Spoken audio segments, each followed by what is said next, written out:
제 세상은 이 작은 백반집 주방 안에서 비로소 완성되었습니다.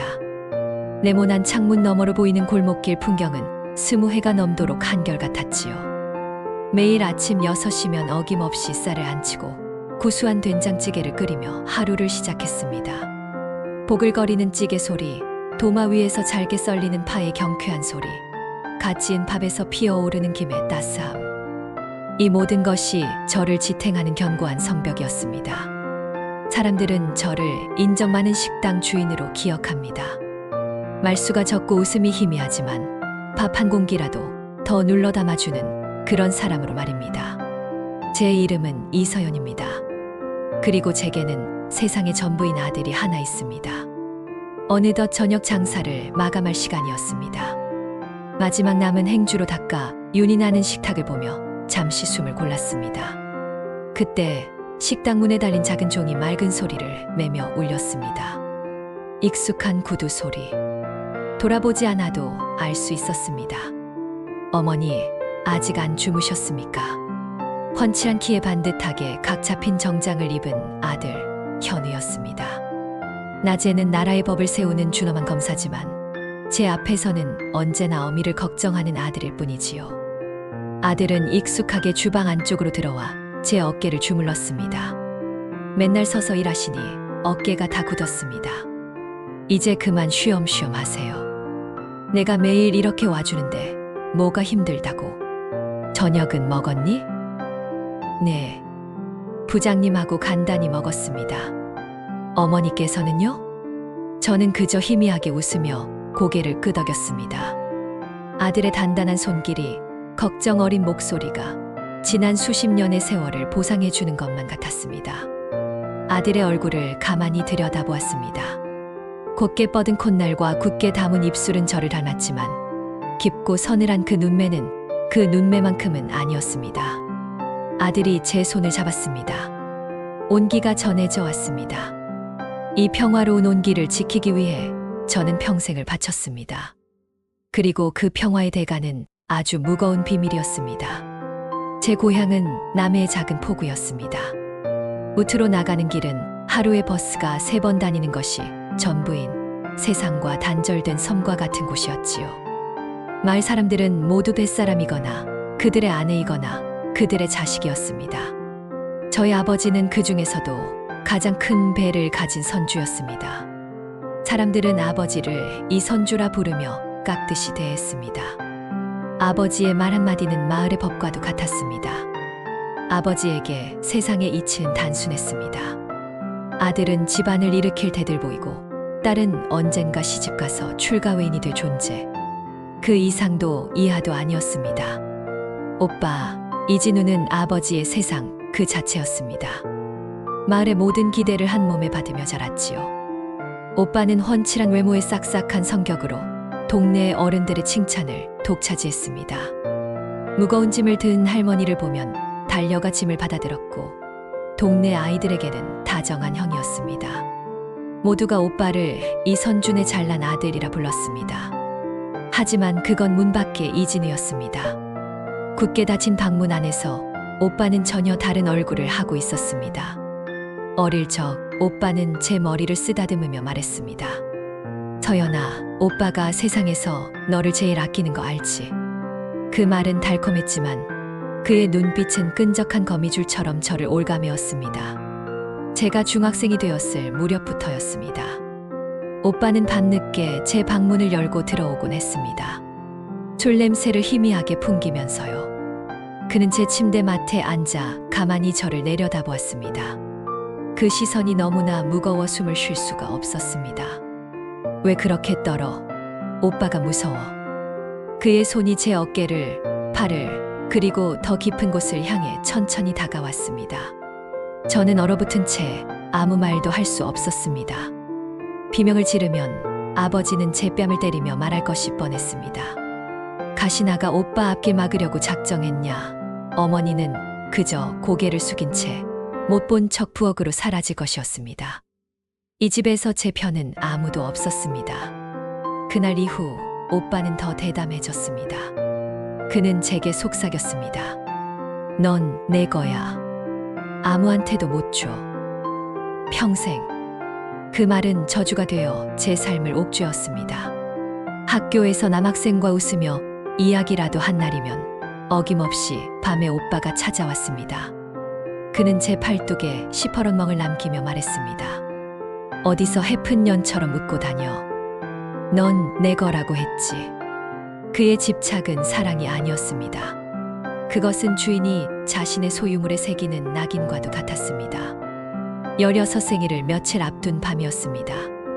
그날따라 아버지는 거나하게 취해 일찍 잠이 들었고 어머니는 친정에 가시고 안 계셨습니다.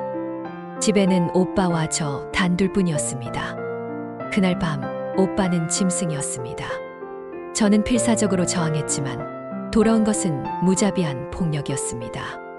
비릿한 피 맛과 짠 눈물 맛이 뒤섞여 입안을 맴돌았습니다. 모든 것이 끝났을 때 저는 부서진 인형처럼 방바닥에 쓰러져 있었습니다.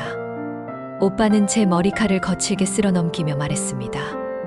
이제 진짜 내 것이 됐네. 그 후 제 몸에 변화가 찾아왔습니다. 지옥의 씨앗이 제 안에서 자라나기 시작한 것입니다.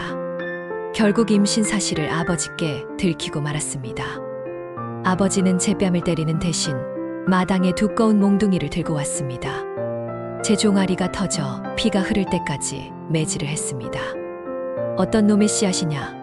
이 집안을 망신시키려고 작정했어. 말해. 저는 차마 오빠의 이름은 꺼내지 못했습니다.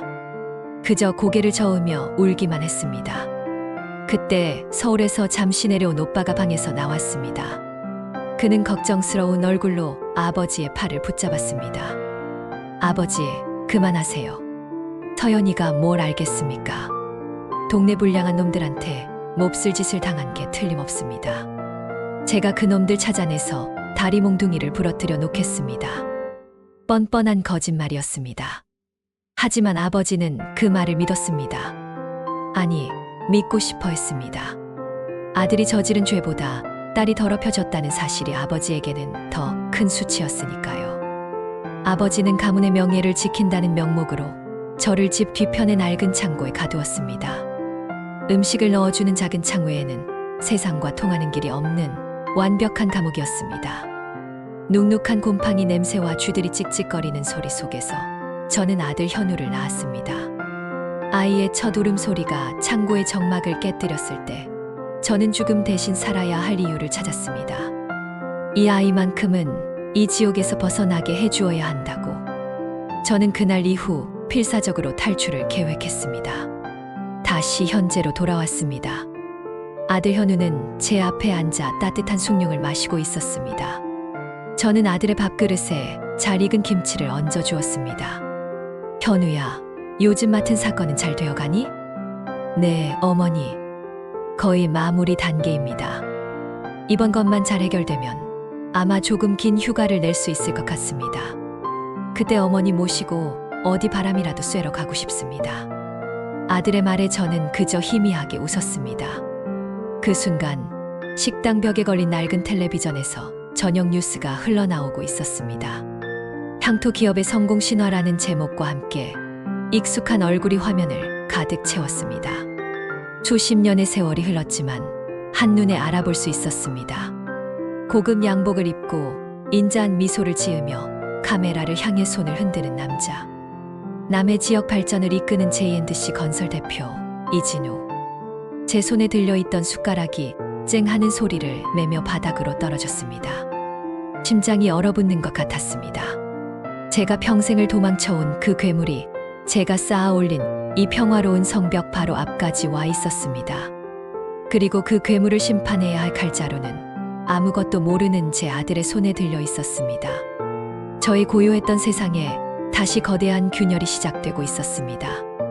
숟가락이 바닥에 부딪히며 내는 날카로운 소리는 제 심장이 곤두박질 치는 소리와 같았습니다. 텔레비전 화면 속에서 환하게 웃고 있는 저 남자, 이진우. 수십 년의 세월이 흘렀어도 저 비릿한 웃음은 조금도 변하지 않았습니다. 온몸에 피가 차갑게 식는 기분이었습니다. 잊었다고 믿었던 창고의 곰팡내와 귓가를 맴돌던 짐승의 숨소리가 한꺼번에 되살아나 숨통을 조여왔습니다. 어머니, 왜 그러십니까? 안색이 새하얗습니다. 현우의 목소리가 안개 속에서 들려오는 듯 아득했습니다. 저는 떨리는 손을 감추려 식탁 아래로 감추었습니다. 아무렇지 않은 척, 태어난 척해야 했습니다. 이 아이의 완벽한 세상에 저 더러운 그림자를 끌어들일 수는 없었습니다. 아니다. 그냥 잠시 현기증이 나서 요즘 저녁 장사가 힘들었나 보다. 제 목소리가 미세하게 떨려 나왔습니다. 현우는 의심스러운 눈빛으로 저와 텔레비전 화면을 번갈아 보았습니다. 화면 속 이진우는 지역사회에 거액을 기부하며 노블레스 오블리주를 실천하는 기업인으로 칭송받고 있었습니다. J&C 건설 이진우 대표 저 사람, 저희가 지금 수사하고 있는 사건의 핵심 인물입니다. 현우의 말이 비수가 되어 심장에 박혔습니다. 아, 신이시여. 어찌 이리 잔인한 운명의 장난을 치시는 겁니까? 제 아들이, 제 평생을 바쳐 지켜온 아들이 자신의 아버지를, 저를 파괴한 그 괴물을 잡기 위해 칼날을 갈고 있었습니다. 저는 애써 웃어 보였습니다. 억지로 입꼬리를 끌어올리자 얼굴 근육이 경련을 일으키는 것 같았습니다. 그래, 위험한 사람은 아니니 겉보기엔 아주 사람 좋아 보이는데 세상에서 가장 위험한 사람들이 그런 얼굴을 하고 있습니다. 어머니, 저 사람 보통 내기가 아닙니다. 꼬리 하나 잡히지 않고 수십 년간 온갖 비리를 저질러 왔습니다. 제가 반드시 저 가면을 벗겨낼 겁니다. 현우의 눈빛은 정의감으로 이글거렸습니다. 그 맑고 고든 눈을 보며 저는 절망했습니다. 아들은 지금 자신이 겨누고 있는 칼끝이 어디를 향하는지, 그 칼에 베이는 것이 누구의 살과 피인지 전혀 알지 못했습니다. 막아야 했습니다. 어떤 수를 써서라도 현우가 이진우라는 이름 석자에 더 깊이 다가가는 것을 막아야만 했습니다. 그날 이후 저는 밤마다 악몽에 시달렸습니다. 꿈속에서 저는 다시 16살의 소녀가 되어 창고에 갇혔고 이진우는 쇠창살 너머에서 비릿하게 웃으며 말했습니다. 거봐, 넌 영원히 내 손바닥 아니야. 식은땀에 흠뻑 젖어 깨어난 새벽이면 저는 거실 소파에 앉아 동이 트기만을 기다렸습니다. 며칠 뒤 현우는 수사 서류 뭉치를 들고 집으로 왔습니다. 저는 아들의 저녁상을 차려주며 조심스럽게 입을 열었습니다. 현우야, 그 J&C 건설 사건 말이다. 꼭 내가 맡아야 하는 거니 듣자 하니 상대가 보통이 아니라는데 괜히 위험한 일에 휘말리는 건 아닌지 걱정이 돼서. 걱정 마십시오. 이건 제 일입니다. 그리고 정의를 세우는 일에 위험이 따르는 건 당연한 겁니다. 그래도 혹시 다른 검사에게 넘길 수는 없는 거니 엄마는 그냥 내가 안전했으면 좋겠다. 제 목소리에는 애원이 담겨 있었습니다. 하지만 현우는 단호했습니다. 어머니, 왜 그러십니까? 예전엔 늘 불의와 타협하지 말라고 가르치시지 않으셨습니까? 이제 와서 왜 약한 소리를 하십니까? 혹시 저 사람에게 무슨 압력이라도 받으신 겁니까? 아들의 날카로운 질문에 가슴이 철렁했습니다. 저는 황급히 손을 내저었습니다. 아니, 그런 게 아니라 그냥 노파심에 하는 소리다. 더 이상 말해봐야 아들의 의심만 살 뿐이었습니다. 현우는 제 아들이기 이전에 한 번 맡은 사건은 끝을 보고야 마는 집요한 검사였습니다. 제가 막을 수 있는 수준이 아니었습니다. 방법을 찾아야 했습니다. 이진우가 어떤 인간인지, 그가 얼마나 더러운 방법으로 성공했는지 알아내야 했습니다. 어쩌면 그를 무너뜨릴 다른 방법이 있을지도 모릅니다. 현우의 손을 더럽히지 않고도 말입니다. 저는 수십 년간 한 번도 들춰본 적 없는 기억의 상자를 열었습니다. 그 안에 약국 할머니가 쥐어주었던 비상연락처가 희미하게 떠올랐습니다. 저는 공중전화 박스로 달려갔습니다. 손바닥에 땀이 흥건했습니다. 떨리는 손으로 수첩에 적힌 번호를 눌렀습니다. 신호음이 몇 번 울리고 낯선 젊은 여자의 목소리가 들려왔습니다. 여보세요? 저 혹시 남해에 있는 동진 약국 아니신가요? 제가 최순자 할머니를 좀. 저희 할머니는 5년 전에 돌아가셨는데요. 누구신데 저희 할머니를 찾으시죠? 심장이 바닥으로 떨어지는 것 같았습니다. 유일한 동아줄이 끊어진 기분이었습니다. 저는 간신히 목소리를 쥐어짜 말했습니다.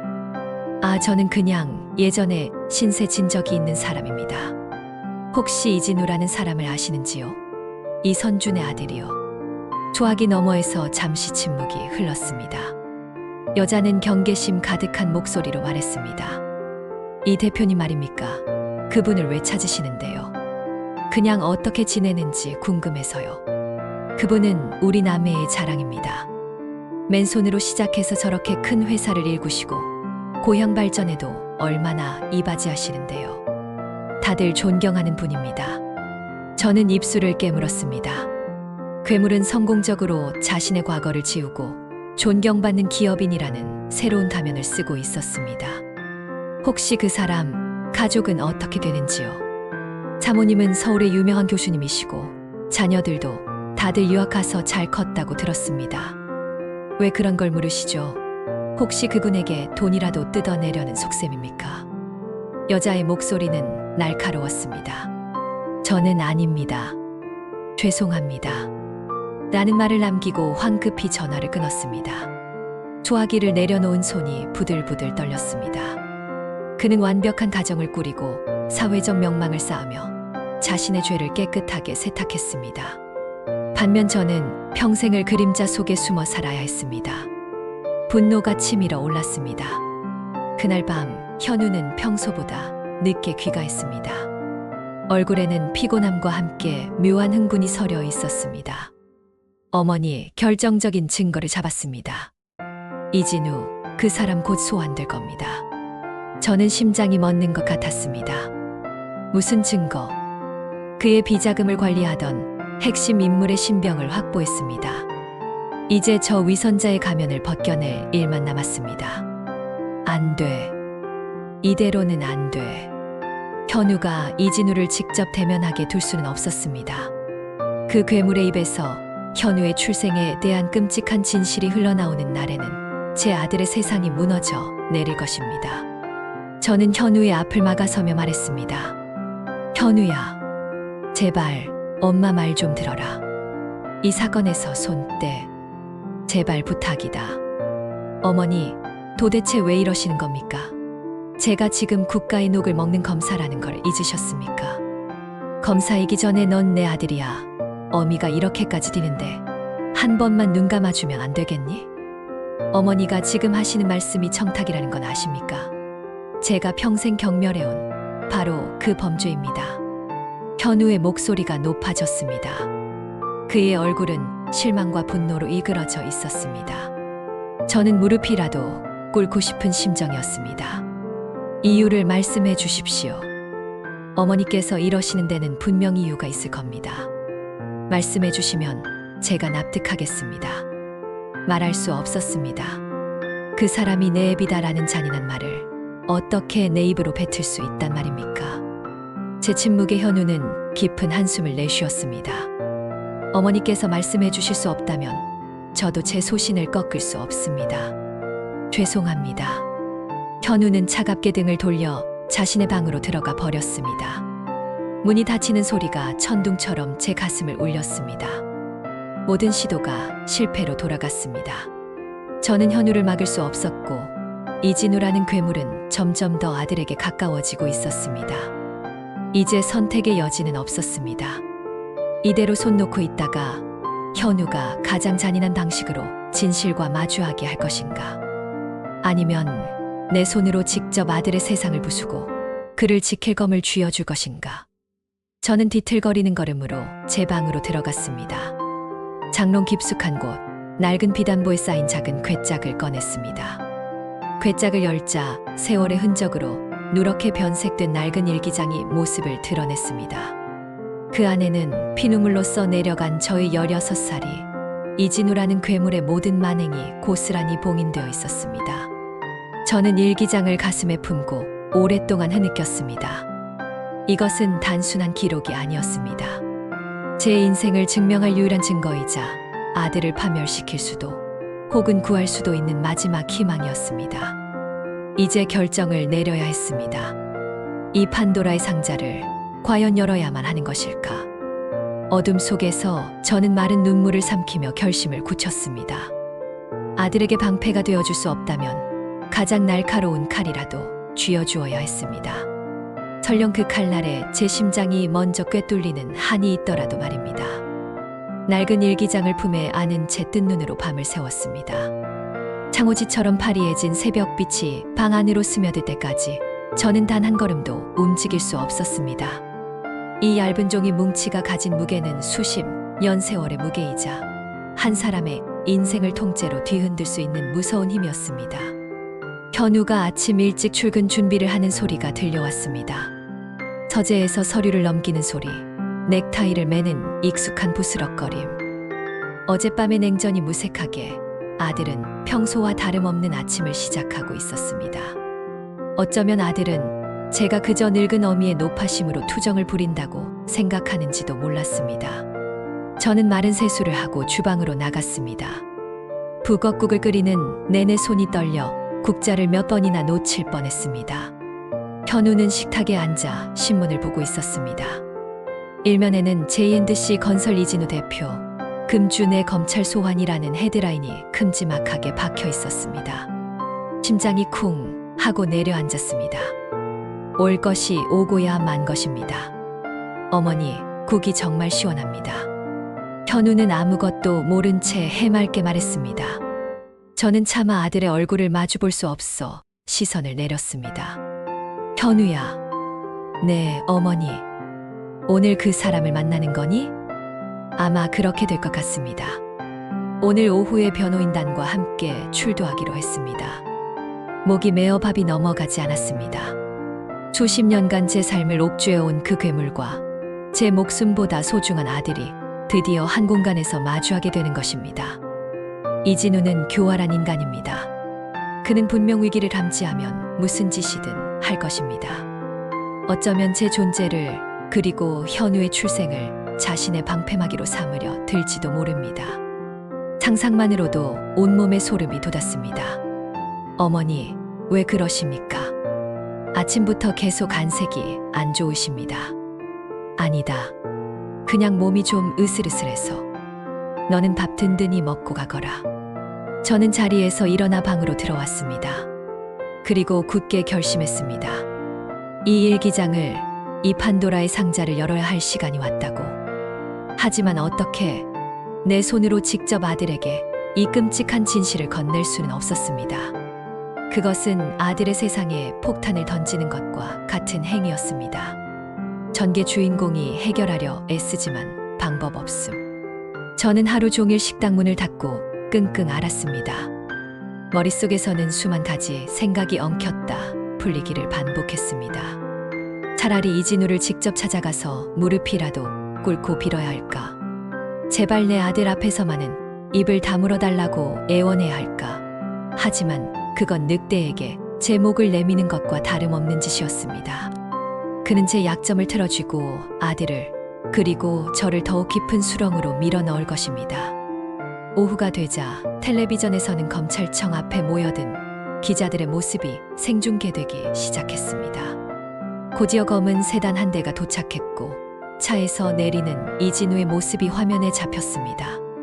그는 조금도 위축되지 않은 모습이었습니다. 수많은 카메라 플래시 세례 속에서도 그는 여유로운 미소를 띤 채 변호인에게 무언가 귓속말을 건넸습니다. 그 오만한 얼굴을 보자 잊었던 분노가 다시금 치밀어 올랐습니다.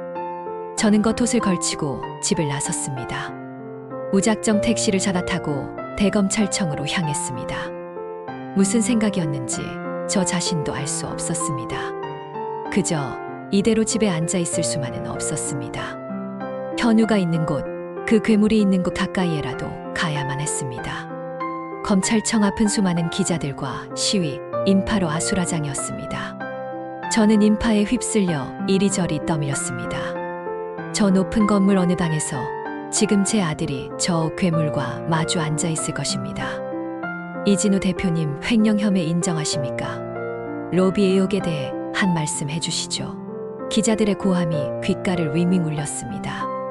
저는 하염없이 건물 입구만 바라보았습니다. 시간이 얼마나 흘렀을까? 조사를 마친 이진우가 변호인들과 함께 밖으로 나왔습니다. 그 순간 저와 눈이 마주쳤습니다. 수십 년의 세월을 뛰어넘어 그의 눈빛은 저를 정확히 알아보았습니다.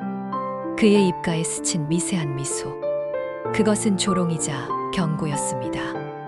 내가 감히 여기에? 라고 말하는 듯 했습니다. 그는 잠시 발걸음을 멈추고 저를 향해 고개를 까딱였습니다. 마치 길에서 아는 사람을 만난 것처럼 태연하게. 그리고는 다시 기자들에게 둘러싸여 차에 올라탔습니다. 저는 그 자리에 얼어붙은 채 멀어지는 그의 차를 망연자실하게 바라보았습니다. 그는 이미 모든 것을 알고 있었습니다. 제가 누구인지, 그리고 현우가 누구의 아들인지. 그는 이 모든 상황을 즐기고 있는 것이 분명했습니다. 집으로 돌아오는 길, 발걸음이 천근만근 무거웠습니다. 희망은 없었습니다. 이제 남은 것은 시간 문제였습니다. 이진우는 분명 다음 조사에서 혹은 재판에서 현우의 출생 비밀을 터뜨려 사건의 본질을 흐리고 수사의 공정성을 문제 삼을 것입니다. 담당 검사가 사실은 내 아들이다. 이 한마디면 현우의 검사 인생은 그대로 끝장날 것이고 저는 세간의 조롱거리로 전락할 것입니다. 그날 밤 현우는 자정이 넘어서야 귀가했습니다. 얼굴은 파김치가 되어 있었지만 눈은 형형하게 빛나고 있었습니다. 어머니, 아직 안 주무셨습니까? 조사는 잘 되었니? 네. 생각보다 더 교활한 인간입니다. 모든 혐의를 부인하고 있습니다. 하지만 제가 반드시 자백을 받아낼 겁니다. 저는 차마 아들의 얼굴을 볼 수 없었습니다. 현우야. 네, 어머니. 혹시 그 사람이 널 보고 다른 이야기는 안 하더냐? 다른 이야기라니요? 아, 조사가 끝나고 나가면서 제게 이상한 말을 하긴 했습니다. 무슨 말을? 현우는 잠시 미간을 찌푸리며 기억을 더듬었습니다. 당신 눈 참 누굴 닮았군. 이라고 했습니다. 그리고는 의미심장하게 웃더군요. 아마 제 길을 꺾으려는 수작이었겠지요. 그런 심리전에 넘어갈 제가 아닙니다. 아들의 말을 듣는 순간 등줄기에 식은땀이 흘렀습니다. 시작된 것입니다. 이진우는 지금 아들에게 미끼를 던지고 있었습니다. 서서히 아주 잔인한 방식으로 진실의 냄새를 풍기며 아들을 혼란에 빠뜨릴 계획이었습니다. 저는 더 이상 망설일 수 없었습니다. 괴물의 손에 모든 패가 넘어가기 전에 제가 먼저 움직여야 했습니다. 아들이 잠든 것을 확인한 후 저는 떨리는 손으로 일기장을 다시 꺼내 들었습니다. 그리고 편지지를 꺼내 펜을 들었습니다. 사랑하는 아들에게. 첫 글자를 쓰는 순간 눈물이 왈칵 쏟아져 편지지를 적셨습니다. 하지만 울고 있을 시간이 없었습니다. 저는 밤새도록 편지를 썼습니다. 제 모든 과거를, 현우의 출생에 얽힌 끔찍한 진실을, 그리고 그럼에도 불구하고 아들이 제게 얼마나 소중한 희망이었는지를 담담하게 적어 내려갔습니다. 이것은 유서이자 고해성사였습니다. 다음 날 아침, 저는 평소보다 일찍 일어나 아들의 아침상을 차렸습니다. 그리고 출근하는 아들의 손에 작은 소포 상자를 쥐어주었습니다. 그 안에는 밤새 쓴 편지와 낡은 일기장이 들어있었습니다. 현우야, 이걸 오늘 내 사무실에 가서 혼자 있을 때 꼭 읽어보렴. 그리고 무슨 일이 있어도 흔들리면 안 된다. 너는 내 아들이고 이 세상 누구보다 정의로운 검사야. 알았지? 현우는 어리둥절한 표정으로 상자를 받아들었지만 제 비장한 표정에 아무것도 묻지 않고 고개를 끄덕였습니다. 아들이 떠나고 난 뒤 저는 식당 문에 개인 사정으로 하루 쉽니다라는 팻말을 걸었습니다. 그리고는 멍하니 의자에 앉아 전화기만 바라보았습니다. 이제 주사위는 던져졌습니다. 아들이 모든 진실을 알게 되었을 때 과연 어떤 반응을 보일까? 저를 원망할까? 절망에 무너져 내릴까? 혹은 이 모든 것을 딛고 일어나 괴물과 맞서 싸울까? 저는 제 아들을 믿기로 했습니다. 제가 평생을 바쳐 키운 아들은 결코 쉽게 무너지지 않을 것이라고. 이 위기를 어떻게 극복할지는 이제 온전히 아들의 몫이었습니다. 저는 그저 아들이 내릴 어떤 결정이든 받아들일 준비를 할 뿐이었습니다. 시간은 더디게, 아주 더디게 흘러가고 있었습니다. 시간이 멈춘 것 같았습니다. 식당 안의 낡은 괴종시계가 똑딱거리는 소리만이 유일하게 살아있는 소리였습니다. 저는 창밖만 하염없이 바라보았습니다. 현우에게 소포를 건넨 지 반나절이 지났습니다. 아들은 지금쯤이면 모든 것을 알게 되었을 것입니다. 자신의 뿌리가 얼마나 추악하고 고통스러운 비극 위에 서 있는지. 전화벨이 울릴 때마다 심장이 철렁 내려앉았지만 걸려온 전화는 모두 식자재 가게나 단골 손님들의 안부 전화일 뿐이었습니다. 아들에게서는 아무런 연락이 없었습니다. 어쩌면 아들은 지금 혼자서 모든 것을 감당하고 있는지도 모릅니다. 충격과 배신감에 몸부림치고 있을지도 모릅니다. 어미가 평생을 지켜온 거짓말의 성벽이 무너져 내린 폐허 속에서 길을 잃고 헤매고 있을지도 모릅니다. 기다리는 것 말고는 제가 할 수 있는 것이 아무것도 없다는 사실이 저를 더욱 비참하게 만들었습니다. 저녁이 되고 밤이 깊어졌습니다. 저는 답도 물도 넘기지 못했습니다. 식당 구석에 웅크리고 앉아 그저 아들을 기다렸습니다. 문이 열리는 소리가 들릴 때마다 고개를 들었지만 들어오는 것은 차가운 밤바람뿐이었습니다. 자정이 가까워질 무렵 저는 거의 모든 희망을 포기하고 있었습니다. 아들이 저를 더 이상 어머니로 보지 않을 것이라는 최악의 상상이 머릿속을 잠식하기 시작했습니다. 그때였습니다. 식당 문이 조용히 열리고 현우가 들어섰습니다. 하루 만에 10년은 늙어버린 듯한 낯선 얼굴이었습니다. 핏기 하나 없는 얼굴, 깊게 팬 눈, 헝클어진 머리. 아들은 휘청거리는 걸음으로 제게 다가와 말없이 제 앞에 무릎을 꿇었습니다. 그리고는 제 무릎에 얼굴을 묻고 아이처럼 흐느끼기 시작했습니다. 그 소리 없는 울음이 수만 마디의 말보다 더 아프게 제 가슴을 파고들었습니다. 저는 떨리는 손으로 아들의 등을 쓸어내렸습니다. 현우야, 내 아들아. 그 한마디를 내뱉는데 평생의 힘이 다 드는 것 같았습니다. 아들은 고개를 들지 않은 채 젖은 목소리로 말했습니다. 어머니, 얼마나 힘드셨습니까?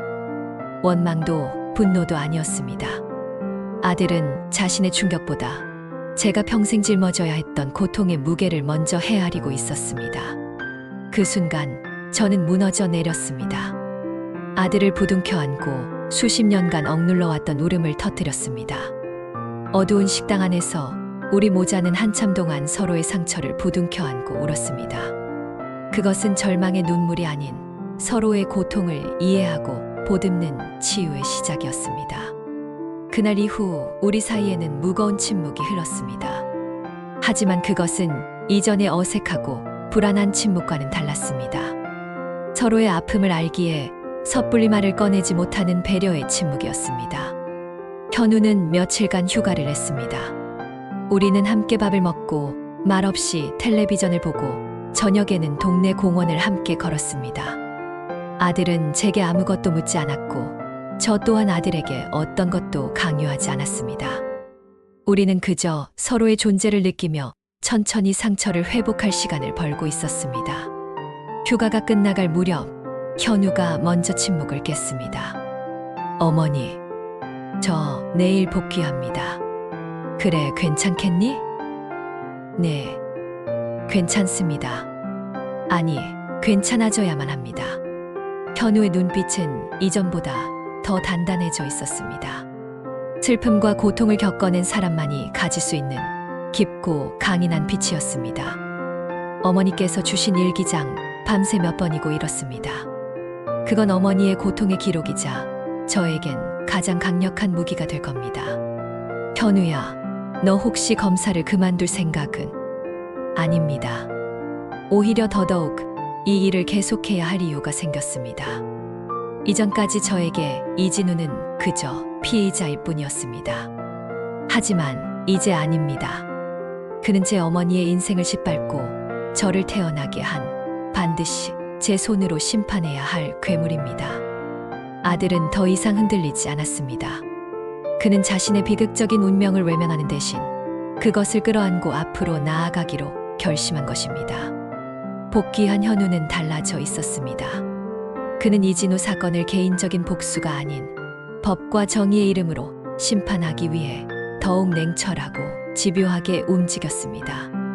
그는 저를 단순한 피해자가 아닌 가장 중요한 참고인이자 증인으로 대했습니다.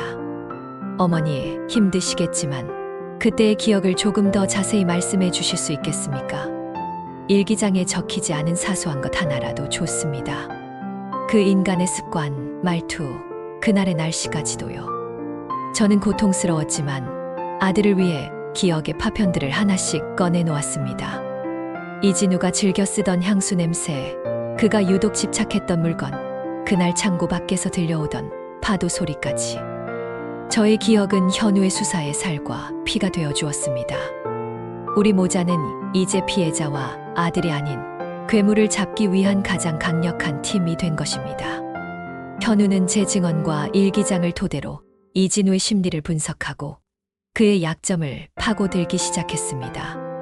또한 저의 존재를 눈치챈 이진우가 제게 해코지를 할 것에 대비해 저의 신변을 철저히 보호해 주었습니다. 검찰청의 안가안지하에 머무는 동안 저는 처음으로 보호받고 있다는 안정감을 느꼈습니다. 작은 성과들이 나타나기 시작했습니다. 현우는 제가 말해준 이진우의 작은 습관 하나를 단서로 그의 비밀 금고가 숨겨진 장소를 찾아냈습니다. 그 안에서는 수십 년간의 비리 장부와 함께 저를 협박하기 위해 보관해 온 듯한 낡은 흑백 사진 한 장이 발견되었습니다. 겁에 질린 16살의 제 모습이 담긴 사진이었습니다. 그 사진은 이진우의 뒤틀린 집착을 증명하는 가장 확실한 증거물이 되었습니다. 결정적인 증거들이 속속 확보되자 이진우는 궁지에 몰리기 시작했습니다. 그의 변호인단은 흔들렸고 그를 비호하던 세력들도 하나둘 등을 돌렸습니다. 재판 날짜가 잡혔습니다. 재판을 며칠 앞둔 저녁, 현우가 저를 찾아왔습니다. 어머니, 이제 거의 다 왔습니다. 마지막으로 어머니의 용기가 필요합니다. 현우는 제게 증인 출석을 요청했습니다. 수십 년간 숨어 살던 제가 세상 앞에 그리고 그 괴물 앞에 직접 서야 한다는 것이었습니다. 두려움에 심장이 떨렸지만 저는 아들의 눈을 보고 고개를 끄덕였습니다. 이제 더 이상 도망치지 않을 것입니다. 어머니, 괜찮으시겠습니까? 괜찮다. 내가 옆에 있는데 뭐가 무섭겠니? 이제 끝내야지. 이 지긋지긋한 악연을. 재판 당일 저는 현우의 손을 잡고 법정으로 들어섰습니다. 피고인석에 앉아있는 이진우와 눈이 마주쳤습니다. 그의 얼굴에는 여유 대신 당혹감과 분노가 서려 있었습니다. 그는 제가 숨어 지낼 것이라 확신했을 것입니다. 하지만 저는 더 이상 과거에 갇힌 무력한 소녀가 아니었습니다. 저는 한 남자의 어머니이자 이 재판의 가장 중요한 증인이었습니다. 증인석에 앉아 선서를 하는 제 목소리는 조금도 떨리지 않았습니다. 저는 검사석에 앉은 아들을 바라보았습니다. 아들은 저를 향해 아주 희미하지만 단단한 미소를 지어 보였습니다. 그것은 어머니는 혼자가 아닙니다. 제가 함께 싸우겠습니다라는 무언의 약속이었습니다. 저는 마이크를 잡고 수십 년간 묻어두었던 제 이름 석자를 그리고 제 인생을 짓밟은 괴물의 이름을 또렷하게 발음했습니다. 이제 심판의 시간이었습니다. 저와 제 아들이 함께 여는 새로운 세상을 위한 마지막 관문이었습니다. 법정 안의 모든 시선이 제게로 쏠렸습니다. 저는 숨을 깊게 들이마셨습니다. 이제 남은 것은 진실을 말하는 것뿐이었습니다. 법정 안의 공기는 무겁게 가라앉아 있었습니다.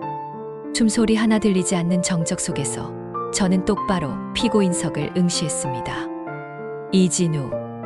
수십 년간 제 삶을 악몽으로 물들였던 그 이름. 그의 얼굴에는 더 이상 오만함이나 여유 따위는 없었습니다. 당혹감과 분노, 그리고 희미한 불안감이 뒤섞인 낯선 표정이었습니다.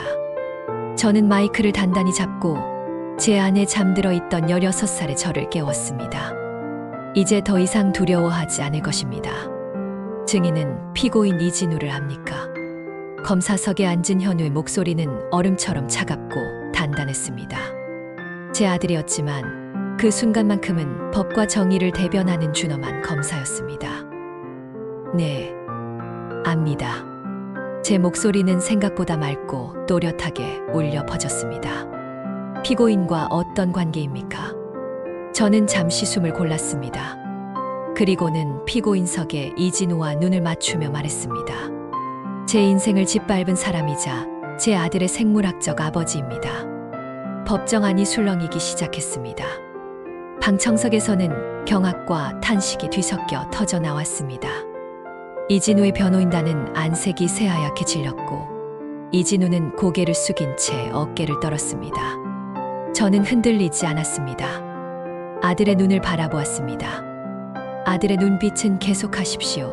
어머니라고 말하고 있었습니다. 저는 그날 이후 수십 년간 겪어야 했던 고통을 담담하게 증언했습니다. 낡은 창고의 눅눅한 공기, 밤마다 들려오던 쥐소리, 그리고 제 영혼에 새겨진 짐승의 흔적들까지. 그것은 한 개인의 불행에 대한 고백이 아니었습니다. 힘 있는 자가 힘없는 자를 어떻게 유린하고 거짓으로 진실을 어떻게 덮어왔는지에 대한 고발이었습니다. 제 증언이 이어지는 동안 현우는 단 한 번도 저에게서 눈을 떼지 않았습니다. 아들의 그 굳건한 눈빛이 저를 무너지지 않게 붙잡아주는 가장 강력한 버팀목이었습니다. 마지막 증언을 마쳤을 때 저는 자리에서 일어나 방청석으로 돌아왔습니다. 현우의 마지막 변론이 시작되었습니다. 존경하는 재판장님, 이 사건은 단순히 한 기업인의 부정부패 사건이 아닙니다. 이것은 한 인간이 자신의 우월한 지위와 힘을 이용해 다른 한 인간의 삶을 얼마나 처참하게 파괴할 수 있는지를 보여주는 비극입니다. 피고인 이진우는 수십 년간 성공한 기업인이라는 가면 뒤에 숨어 자신의 죄를 잊고 살아왔습니다. 하지만 진실은 결코 사라지지 않습니다. 오늘 이 자리에서 우리는 법의 이름으로 저 괴물의 가면을 벗기고 그가 저지른 죄에 대한 혹독한 대가를 묻고자 합니다. 현우의 목소리는 법정 전체를 울렸습니다.